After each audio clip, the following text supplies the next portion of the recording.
region and internationally, and today we're starting the program with Dr Samia Al Farra. She's Chief Education Officer for Taaleem. What's interesting about Dr Samia, we've just been having a chat, is the schools that she is involved in cover most of the different curricula, so we can get an insight into her expertise in that. And of course, if you have any questions, as always, on the IB program, the A levels, all the different criteria or curricula that's available out there, we would love to hear from you on 4001. Then we're going to tackle the issue which is in the news again today of security of students. We will be starting with Marwan Khoury from Axis Communication. He's the marketing manager there, basically going back to Abu Dhabi's new school regulations on top of the news today that in fact we've seen that the telecoms authority will be, basically the telecoms regulatory authority is running a collaborative program with its subsidiary body, the United Arab Emirates Computer Emergency Response Team, and the Ministry of Education, which is designed to boost cybersecurity awareness amongst students of all ages.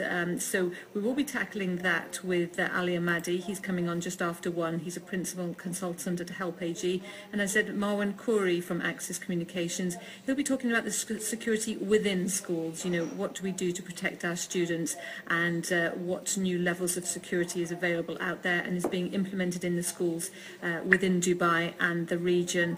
And then finally, in the last half an hour, we're lucky enough to have Shane Phillips, a familiar face on Dubai Eye, and we're going to be talking to Shane, who's the managing director of his executive search firm, Shane Phillips Consultants, about how parents can guide their children when choosing a career. So again, if you have any questions on that, we would love to hear from you. Don't forget, there's a lot going on the sporting scene as well, because Barasti is going to be pretty busy tonight, and we've seen that there will be a number of matches taking place. You can catch them at the Home of the Grill, where of course the game is always on, which is back at Barasti this evening. So we'll give you more details on what's available there, and also another competition for you, because kindly enough Bizability have sponsored another 4 tickets to Wild Wadi. So again, if you like yesterday could text in on 4001 Bizability, then we will be delighted to reward you with 4 tickets to Wild Wadi, courtesy of course of Bizability, and we will announce those at the end of the programme. But back to business. Dr Samia Al Farra is here, as we mentioned just a short while ago, Chief Education Officer for Taaleem. Thank you very much for joining us today, Dr Samia. Thank you, sir. And it was great, as I was alluding to there, Dr Samia, that you sit across so many different curricula within your schools. But I just want to take a step back as normal, because I think it's really lovely when people are listening to understand the other person that's talking to them. And I know you've had a very varied career and you have a lot of experience. So if you wouldn't mind just sharing a little of your journey to becoming the Chief Education Officer at Taaleem, and you know, your different experiences along the way. Thank you. Actually, over the last 40 years, I've been a teacher of science and math. I moved to be a head of department, deputy principal, then a principal of the primary and preschool, then the director of 2 schools. So I've been the principal of a school, Al Bayan School in Kuwait, and then the Amman Baccalaureate School in Jordan for 18 years, and in Kuwait for 7 years. During that period of time, before I joined Taaleem, I served IB in many capacities. I was a member of the Council of Foundation. I was also representing heads internationally as a member of the IB Heads Committee for 6 years.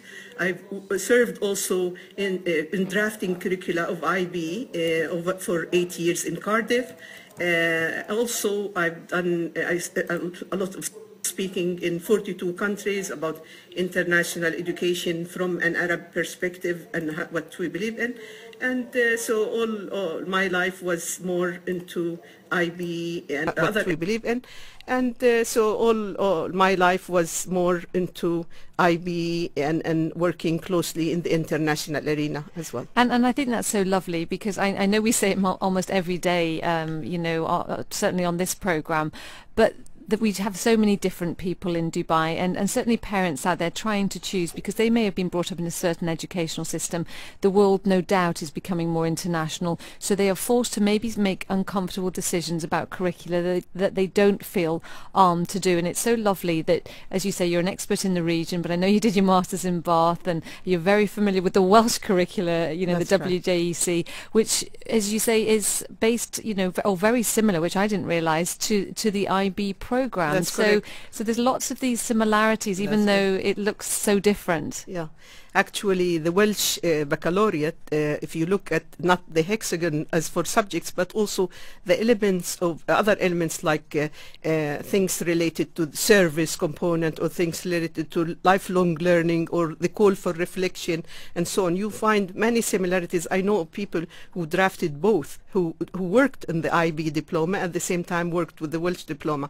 But rightly so, and similarly, now the whole world is looking at finding a common core among the best educational programs in the world. So many are learning from each other. The British are learning from the IB is learning from the American system, and so on.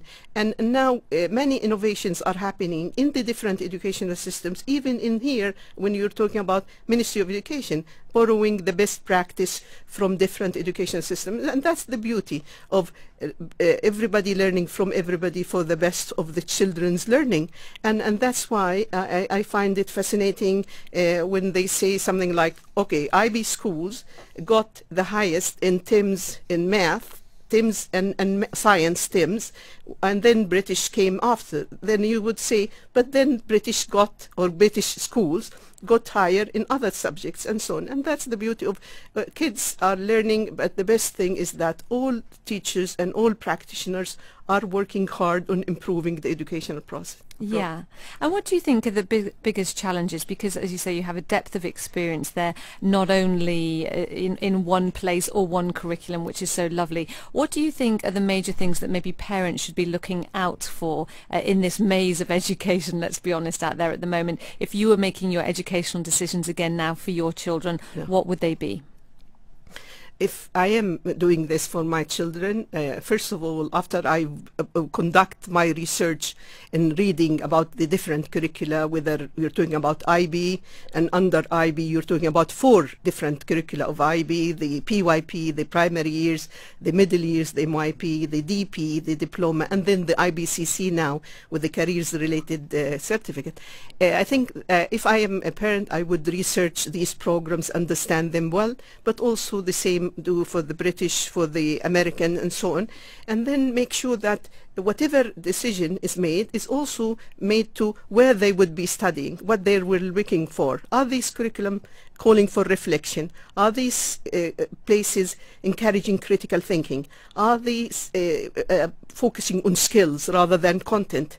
And that's very important. Skills, IB highlights skills domain, and that would mean approaches to learning, that would mean research skills, studying skills, but also IB calls for community service, and a lot of community service starting as early as grade 1. So children are invited to act, and are invited not just to diagnose, but go and act and plan. And kids as early as grade 5 would be sitting together in teams, putting a plan of work so that they can act to go and serve the community. But also IB education calls for for understanding the other, and not only the other as the other culture, which is a gate to understanding, but also other views, respecting other views even, and thinking that other people can be right, other people who are different can be right, and these are very, very important values that IB education calls for. If you're familiar with the IB learners profile, they're inviting the IB product to be the reflective, the thinker, the knowledgeable, the principled, the disciplined, the caring.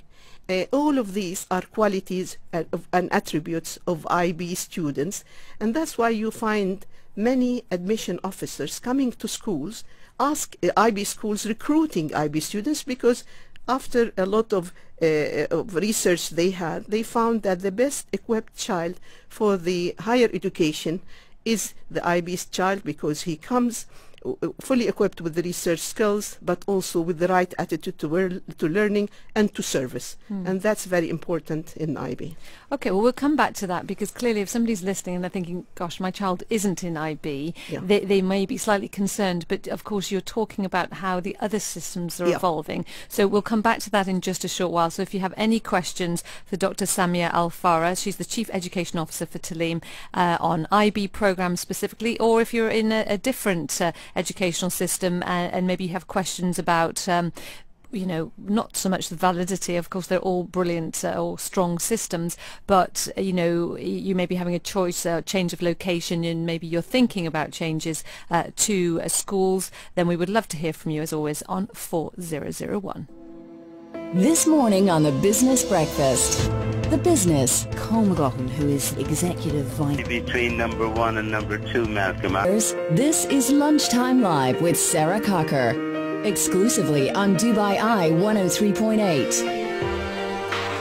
And if you're just joining us, then we still have Dr. Samia Al Farra, Chief Education Officer for Taaleem Schools, in the studio with us. And Dr. Samia, we were talking just before about, you know, the IB program and the breadth of the program. But as I said then, we would talk about the other programs, because, as you say, all programs are evolving and learning from each other.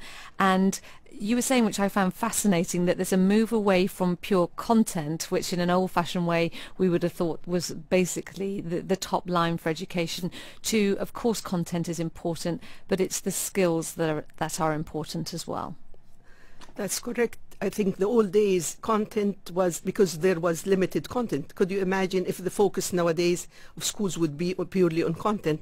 Content is important, but what is more important, maybe at 90% level of any educational process, is skills, because then kids or students could go and research for themselves. Nowadays, learning is defined as being able to work independently or working with others, meaning research would tell you that kids learn from their peers more than they learn from their teachers. Nowadays, with the new role of the teacher as a facilitator, with flipped classrooms and whereby preparation is happening at home and debates are happening in classroom, a lot of a need, and a big need, is to highlight knowledge, skills than content.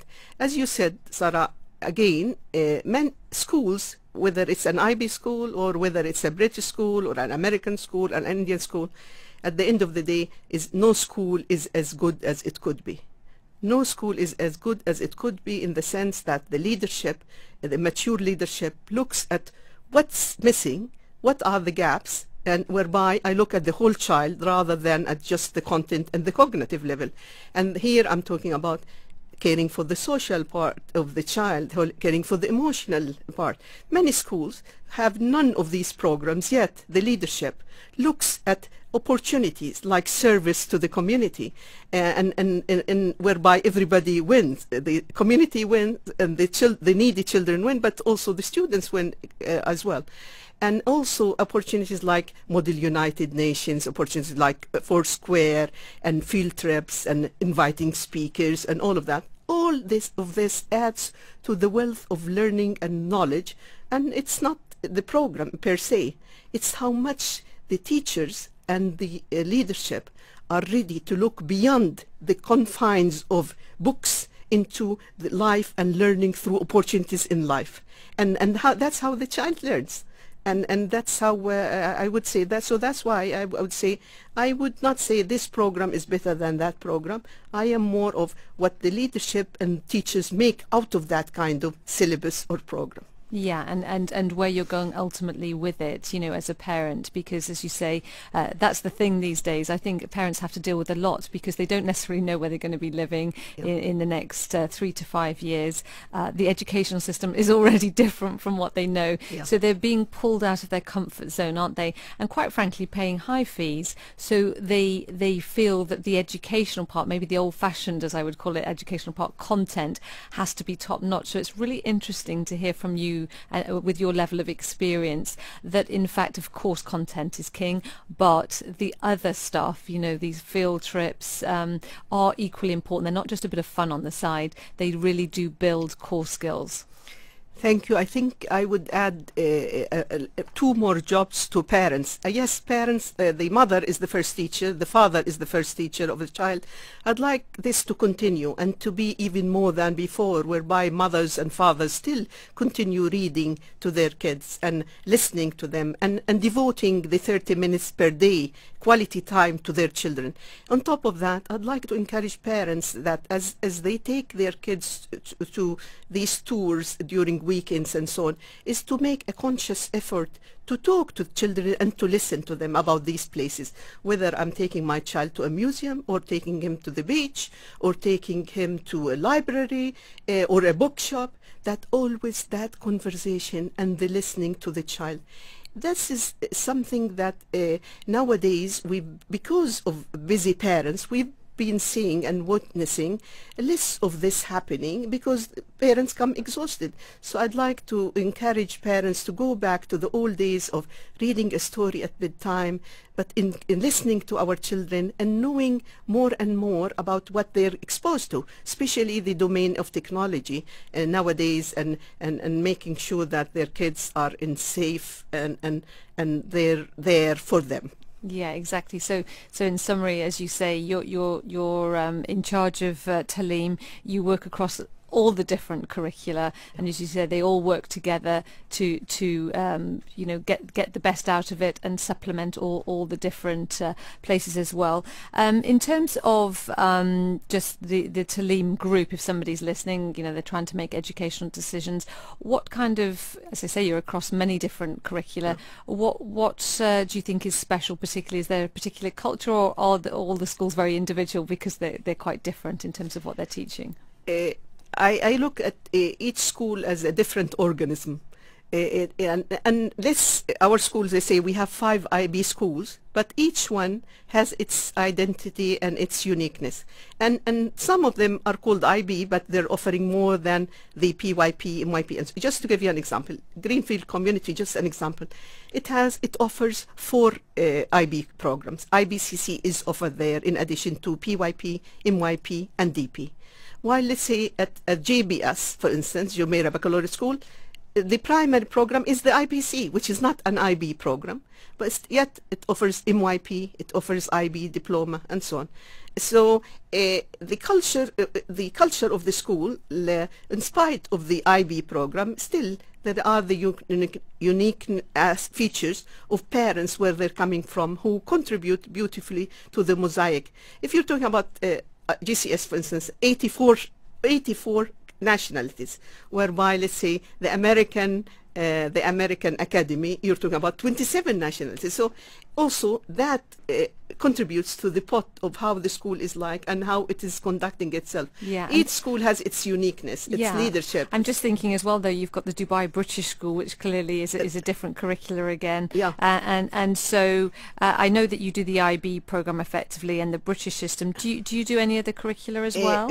Yes, we do the. I just want to add a statement to Dubai British School. It's a British school, but yet the leadership makes sure that the menu is comprehensive to develop the whole child and not the academia only. So they have much more activities of service and others in their menu that would compensate and make sure that the holistic education is guaranteed. In response to your question about other curricula, yes, we have the American Academy for girls, and this school follows the American program, and the American program with the Common Core standards in the different subjects, and it's an accredited school by New England Association and CIS. And when we're talking about accredited schools, we're talking about certain standards, international standards that need to be met.